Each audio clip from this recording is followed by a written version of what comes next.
Amidst all the hubbub about the Galaxy S4, the launch of the HTC One, the Apple iPhone 5, lower cost versions, and more, one thing was kind of missed out on last week, and that was the launch of the BlackBerry Z10. This thing just came out on AT&T, T-Mobile, and is coming very soon to Verizon Wireless, and I wanted to go back and see how this device competes with its features, with its specs, and more in comparison to the One, the Galaxy S4, and other hot devices on the market. This is the BlackBerry Z10. We're circling back and taking a look in this recap video, which starts right now.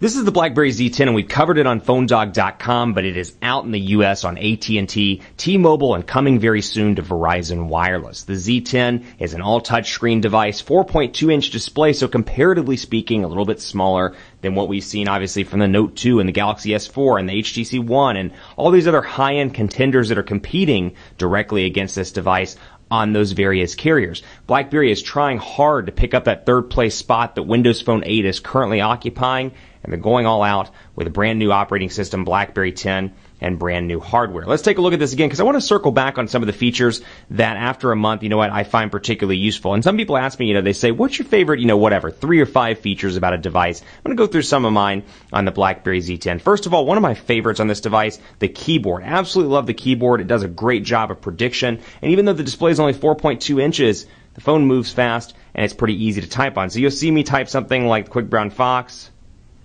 and it recognizes, hey, he's probably going to say brown. He's probably going to say fox. He's probably going to say jumps over the lazy dog.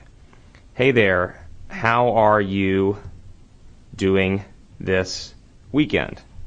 So, for example, it can auto-predict based on your typing patterns and your habits. I really enjoy the keyboard. You can see how few correction issues I'm having with this keyboard. And, of course, even though the display is only 4.2 inches, comparatively speaking, you can throw it into landscape mode and type. I think there's a market for these smaller devices like 4 and 4.2 inches because, obviously, the iPhone 5 has done incredibly well. The Z10, it remains to be seen how well it's doing just yet. But what I will say is it was interesting to me that BlackBerry launched at the 4.2-inch area. For example, iPhone 5's been small for some time, 3.5 inches, 4 inches, but right now everybody's kind of launching in the 5 to 5.5, 4.7, somewhere in there and kind of going down, whereas BlackBerry launched in 4.2, and perhaps it'll go up with some of their future devices. But right now, 4.2 inches may be too small for some, but I like the overall layout of this device and the look and feel. For example, you'll notice that was BlackBerry Hub, so I'll go back and I'll do something like open the calendar, and you'll see it brings up all my cards right here. So, for example, remember, get out of that, and I'll have a couple different cards open so you can just take a look at the performance here, and I can move these around if I want to,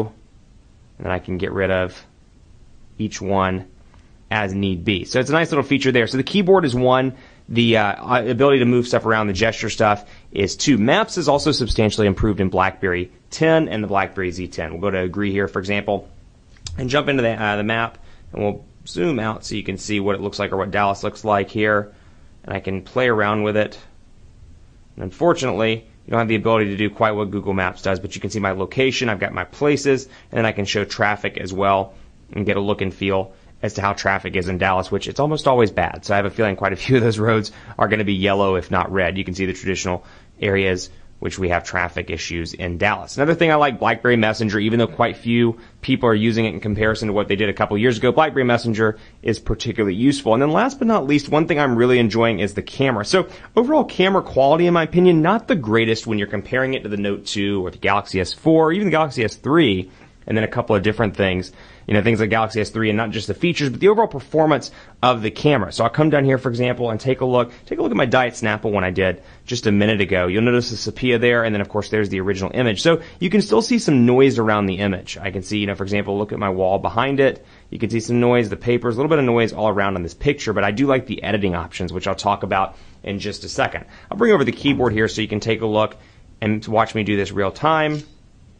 Go ahead and get it to focus in just a second. There we are. Snap that picture, and then I can go from that right here into my picture. And there actually is a nice little feature I like called Best Faces. Let's go in here. Actually, it's not called Best Faces on BlackBerry. I stand corrected. But you got this where I can click, and I can move around, and it allows me to detect the faces and say, let me find that place where everybody's smiling, nobody's eyes are shut, nobody's blinking, etc., etc., etc. So you've got that. Of course, I'll delete that. But I'll go back here to the keyboard image, and I can click right here and edit, and it'll bring up my editing area, and I can do, Lomo, for example. I can do antique, kind of an Instagram type thing that they've got going on here. Negative, watercolor, got whiteboard, what else? Sketch. Sketch is always a fun one. It's kind of hard to do because this is a white keyboard on metal background, as you can see here. But Sepia, for example, antique, I can hit done, and it'll save it as a new picture. Then from there, I can crop, I can change around the overall brightness of the picture, and more. So I've got a lot of different choices here I can do, and I like the editing on the device itself instead of emailing, editing, and then emailing back to the device. So one thing I really like about the 2012/2013 smartphones, the new ability to get things done on those devices. So this is definitely packed full of some pretty cool applications, but as it was announced this morning, about 20% of BlackBerry 10's 100,000 applications are Android-based applications. So you'd say about 20,000 of those 100,000 applications are Android-based applications. It remains to be seen how successful BlackBerry World's going to be, even though it has 100,000 apps. I keep doing that. I don't mean to do that.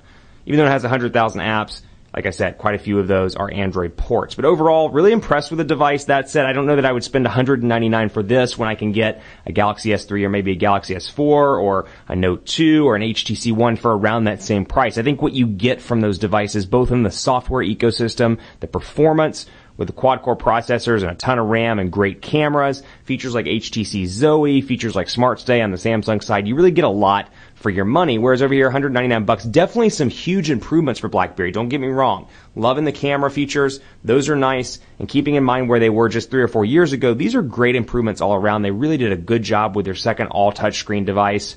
Remember, after the Torch, even though it had a physical QWERTY keyboard, the Torch, and then of course the Storm series as well, which was the first all-touch BlackBerry device. But really impressed all around with some of the features. Glad that BBM's still here. The email options are still here. So, it brings BlackBerry's traditional base into the future, if you will. Kind of puts it on a competitive playing field with Android and with iOS. That said, still not sure that it can compete, at least price to price, apples to apples, with Android, with iOS, and even maybe with Windows Phone 8, although I'll leave that debate to another day, my friends. Keep it locked on PhoneDog.com for more on the BlackBerry Z10. Let me know what you think of this device at PhoneDog_Aaron. If you got this and you love it, there's a particular feature you like, let me know. I'd really love to have a conversation with you and talk about this at PhoneDog_Aaron, time permitting, and then at Facebook.com/Hi Aaron Baker. Thanks for watching. Much more to come on the BlackBerry Z10 and more on PhoneDog.com. I'll see you next time.